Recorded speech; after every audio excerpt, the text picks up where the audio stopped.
무슨 일이든지 원인이 있고 또 그에 따르는 결과가 있는 법입니다. 어떤 일이 잘 되면 잘 되는 원인이 있습니다. 반대로 어떤 일을 실패하게 되면 실패하는 원인이 있습니다. 그래서 원인을 잘 알아야지 실패한 것을 극복하게 되고 또 원인을 잘 알아야지 잘 하던 것도 계속해서 잘 하게 되는 겁니다. 꽤 오래전 이야기입니다만은 제천에 가면 유명한 고깃집이 있습니다. 제가 갔을 때만 해도 벌써 한 20년이 지났습니다. 지금은 그 집이 있는지 없는지는 잘 모르겠습니다만은 하여간에 유명하다는 소리를 듣고 제천을 지나치는 길에 한번 가보게 되었습니다. 그런데 정말로 입구에서부터 손님들이 줄을 서는 겁니다. 그야말로 문전성시를 이루는 겁니다. 저도 줄을 서서 기다리면서 잘못 기대감을 가졌습니다. 야, 도대체 얼마나 맛있길래 이렇게 손님이 많은가? 진짜로 맛있기는 맛있는가 보다. 그런 생각을 하면서 하여튼 많은 기대와 상상을 하고 제 차례를 기다렸습니다. 마침내 차례가 되어서 입장을 하고 자리를 잡고 앉아서 주문을 했습니다. 그런데요, 막상 먹어보니까 급 실망이었습니다. 뭐 특별한 맛이 있는 것도 아니더라고요. 뭐 그렇다고 육질이 뭐 특별하게 뭐 부드러워서 마치 뭐 스펀지를 씹는 것처럼 그렇게 보들보들하냐, 그것도 아니에요. 그냥 뭐 일반적으로 가서 먹을 수 있는 보통 평범한 그런 고기였어요. 그래서 저는 음식을 먹으면서 야, 뭐 이 정도 맛 가지고 이렇게 손님이 많으냐? 그런 생각을 하면서 그냥 식사를 했어요. 그래서 도대체 뭐 이렇게 이 손님들이 많이 오느냐? 그랬어요. 근데요, 식사를 다 마치고 나니까 그제서야 그 고깃집이 손님이 그렇게 많은 이유를 어렴풋이나마 알게 됐어요. 그 비결, 그 원인이 뭐냐? 바로 서빙이 있었습니다. 서빙. 왜 여러분 그 음식을 먹다가 보면 반찬이 막 다 떨어질 때가 있잖아요. 그죠? 근데 그 음식점은요, 손님 상에서 반찬이 떨어지기가 무섭게 계속해서 끊임없이 그 빈 그릇을 채우는 거예요. 반찬이 떨어져가지고 이거 더 주세요, 저거 더 주세요. 굳이 말하지 않더라도 서빙하는 사람들이 제때제때 알아가지고 그 빈 그릇을 막 채워넣는 거예요. 우리도 사실 음식점에 가서 음식을 먹다가 보면 반찬이 종종 떨어질 경우가 있지 않습니까? 그럴 때마다 이거 좀 더 주세요, 저거 좀 더 주세요. 그렇게 말하는 것이 처음에 한두 번 괜찮은데 자꾸 달라 그러니까 괜히 미안해지잖아요. 그래서 어떤 때는 직접 가서 반찬을 가져올 때도 들어있단 말입니다. 그런데 그 음식점은 그럴 필요가 없는 겁니다. 반찬이 떨어지기가 무섭게 계속해서 빈 그릇을 채우는 거예요. 그러니 음식을 먹을 때 얼마나 마음이 편안하겠습니까? 뭐 더 달라 그럴 필요도 없고 더 가지러 갈 필요도 없고 그냥 앉아서 먹으면 되는 거예요. 얼마나 편하겠어요. 정말 대접받는 기분이 나는 겁니다. 물론 음식점이니까 당연히 맛은 있어야 하겠지요. 그러나 제가 보기에는 맛으로만 결정되는 것은 아니다. 이런 말이에요. 이런 서빙 하나에도 신경을 써야지 장사가 잘 되더라는 겁니다. 이처럼 색다른 원인과 비결이 있으니까 성업하게 되는 거더라고요. 그래서 그런지 요즘 음식점을 가보면요, 이 서빙에 대해서 철저히 교육을 하는 것 같더라고요. 주문을 받을 때부터 자세가 달라요. 잘 되는 집 가서 이렇게 앉아서 주문을 하려고 하면요, 그 서빙 받는 사람이 다 와가지고 테이블 앞에 탁 무릎을 꿇고 이렇게 앉습니다. 앉아가지고 손님이 불러주는 것마다 다 반복하면서 말로 또 메모에 다 적어요. 사용하는 말, 공순한 태도, 이런 것들이 다 변화를 가져오고 잘 되게 만들더라고요. 하여간에 잘 되는 데는 원인이 있고 비결이 있다, 이 말입니다. 그러면 교회는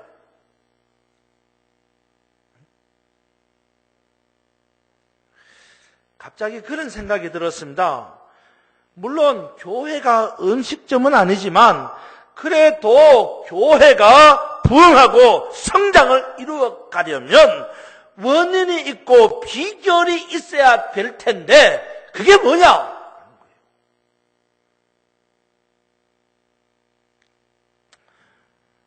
오늘 본문은 초대교회가 부흥하고 성장하는 원인과 비결을 세 가지로 말하고 있습니다. 첫째는 예수의 이름, 둘째는 성령 충만, 셋째는 말씀 증거. 사랑하는 여러분, 저는 우리 주님께서 핏값으로 주고 사신 우리 안양 평강교회가 지금 현 자리에서 만족하고 머무르지 않기를 바랍니다. 더 크게 부흥하고 성장하기를 원합니다. 그것은 아마도 저의 바람이기 이전에 우리 주님의 마음일 것입니다. 우리 교회를 세워주신 우리 주님도 우리 교회가 부흥하고 성장하게 되기를 원하실 것이라는 말입니다. 그렇다면 어떻게 해야 합니까? 우리 교회가 주님 마음에 합하도록 부흥과 성장을 이루려면 어떻게 해야 되느냐 말입니다. 오늘 본문에 보니까 세 가지를 이야기합니다. 첫째가 뭐라 그랬어요? 첫째가 예수의 이름만 증거되는 교회. 예수의 이름만 증거되는 교회. 오늘 본문에 나오는 초대교회는 사도들이 예수의 이름만을 증거하는 교회였습니다. 여러분 본문 30절을 한번 보시기 바랍니다. 30절. 같이 읽겠습니다. 30절 시작. 손을 내밀어 병을 낫게 하시옵고 표적과 기사가 거룩한 종 예수의 이름으로 이루어지게 하옵소서 하더라. 아멘. 그렇습니다. 오늘 본문에 나오는 초대교회는 예수의 이름만을 드러내는 교회였습니다. 병자가 낫는 기적이 일어납니다. 갖가지 표적과 기사가 일어납니다. 그런데 그때마다 모든 역사가 누구의 이름으로? 예수의 이름으로만 되어지는. 여러분, 이것을 분명히 알아야 합니다. 능력은 예수의 이름에게 있습니다. 예수 그리스도의 이름에 능력이 있음을 믿으시기 바랍니다.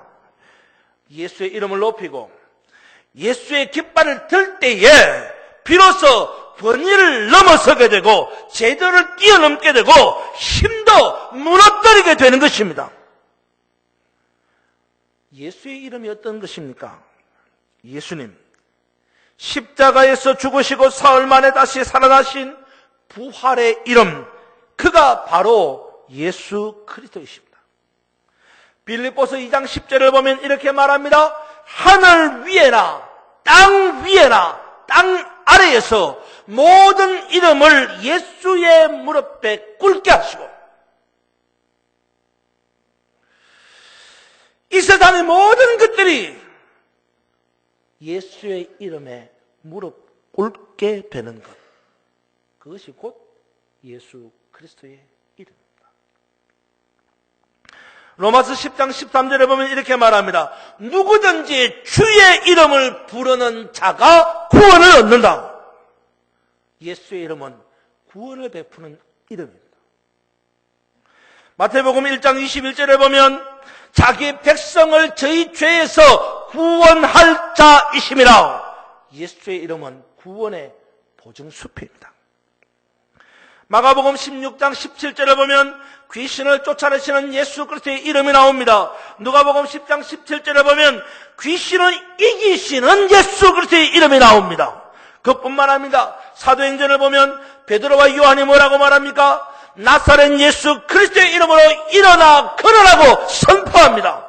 요한복음 14장 4절에 보면 내 이름으로 무엇을 구하든지 간에 내가 시행하리라. 요한복음 15장 16절에 보면 내 이름으로 아버지께 무엇을 구하든지 다 받게 하리라 말씀합니다. 예수의 이름이 뭡니까? 구하면 해결되는 이름이 예수의 이름입니다. 우리는 주 예수 그리스도의 이름으로 하나님께 기도하고 응답받는 것입니다. 이처럼 초대교회의 역사는 예수의 이름으로 이루어집니다. 그렇다면 사랑하는 여러분, 우리 교회의 역사는 어디에 있습니까? 초대교회의 역사가 예수의 이름에서 나온다면 오늘 우리 교회의 역사는 어디에서 나오는 겁니까? 담임 목사에게 나옵니까? 장로에게서요? 봉사 열심히 하는 권사나 일 열심히 하는 안수 집사에게서 나옵니까? 우리 교회의 부흥의 역사를 보려면 우리 모두가 반드시 예수의 이름을 붙잡아야 합니다. 예수의 이름으로 은혜를 받아야 합니다. 예수의 이름으로 사랑해야 합니다. 예수의 이름으로 증거해야 합니다. 초대교회가 그랬습니다. 사랑하는 여러분, 초대교회가 예수 이름으로 부흥의 역사를 본 것처럼 우리 안양평강교회도 2014년 이 한 해에 예수의 이름으로만 기적을 보는 역사가 있기를 주님의 이름으로 축원합니다. 두 번째, 교회가 부흥케 되고 성장케 되려면요, 두 번째는 성령 충만을 받아야 합니다. 성령 충만을 받아야 합니다. 사도행전의 별명이 성령행전이라고 합니다. 그렇죠?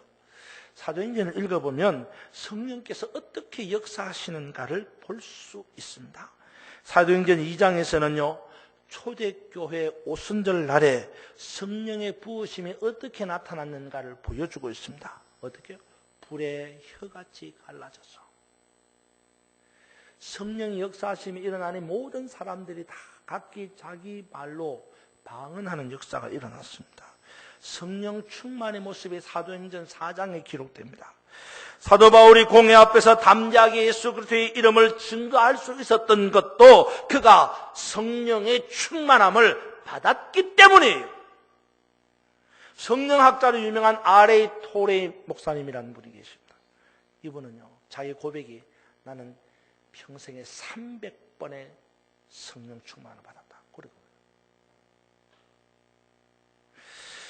초대교회의 부흥은 온전히 성령의 충만함과 성령의 기름 부으심에서 시작됩니다. 성령을 믿고 성령의 생수를 마시며 성령으로 살고 성령과 동행하는 것, 이것이 초대교회의 모습이었습니다. 부활하신 예수님께서 우리에게 주신 최후의 명령이 뭡니까? 사도행전 1장 8절 말씀에 오직 성령이 너희에게 임하시면 너희가 권능을 받고 예루살렘과 온 유대와 사마리아와 땅끝까지 이르러 내 증인이 되리라. 예수님의 증인이 되는 조건이 뭡니까? 오직 성령이 너희에게 임하시면. 성령의 임재입니다. 이처럼 놀라운 기적과 사역의 원동력은 바로 성령 충만입니다. 초대교회가 이토록 부흥하게 될 수 있었던 것은 성령 충만함 때문이었습니다. 사랑하는 여러분, 우리 안양평강교회도 부흥과 성장을 이루어가기를 원한다면 우리 모두가 성령의 충만함을 받아야 합니다. 초대교회가 부흥하게 된 것, 성령 충만한 사람들 때문이었다면 우리 안양평강교회의 부흥도 성령 충만한 사람들 때문입니다. 오늘 저와 여러분이 성령 충만함을 받음으로, 성령의 기름 부으심을 받음으로 이 몸된 교회를 부흥케 하고 성장케 하는 역사가 있기를 주님의 이름으로 축원합니다. 마지막 세 번째는요, 우리 교회가 부흥케 되고 성장케 되려면 하나님의 말씀을 증거하는 교회가 되어야 된다는 겁니다. 초대교회의 사도들은 성령 충만을 받은 이후에 나아가서 담대히 하나님의 말씀을 증거했다고 말씀합니다. 여러분, 우리가 31절을 한번 읽어보시기 바랍니다. 31절 같이 읽겠습니다. 시작. 비일기를 다음에 모인 곳이 진동하더니 무리가 다 성령이 충만하여 담대히 하나님의 말씀을 전하니라. 아멘. 그렇습니다. 성령 충만 받은 사람들이 무엇을 했느냐? 나아가서 하나님의 말씀을 전했다라는 것입니다. 그들이 전한 메시지의 핵심이 뭡니까? 오직 하나님의 말씀뿐이었습니다. 성경이 그들의 메시지였습니다. 사도행전을 보면 예수 그리스도께서 우리의 구세주가 되심을 만천하에게 선포하는 것, 그것이 바로 사도행전의 주 내용입니다. 오늘날 우리 한국교회의 문제가 뭡니까? 강단에서 말씀을 제쳐놓고 다른 내용을 증거하는 교육자들이 많아진다는 것입니다. 예화가 많은 설교, 간정이 많은 설교, 그것이 진짜 설교인지 궁금합니다. 강단이 살아있으면 교회가 부흥하게 됩니다. 강단이 살아있다는 말씀이 뭡니까? 곧 하나님의 말씀만 드러나는 겁니다. 오늘 안양평강교회가 진정으로 부흥되기를 원한다면 이 강단에서 주의 말씀만 증거되어야 합니다. 이것은 꼭 주의 종의 목만은 아닙니다. 꼭 강단에서만 그런 것이 아니라는 것입니다. 여러분들도, 성도들도 나아가서 여러분의 입술로 하나님의 말씀을 증거하는 그리스도인의 삶을 살아야 한다라는 겁니다. 사랑하는 여러분, 우리 평강교회가 부흥과 성장을 거듭하기를 소망합니다. 그러기 위해서는 초대교회가 어떻게 부흥했는가를 생각해야 합니다. 초대교회는 예수의 이름만 증거하고,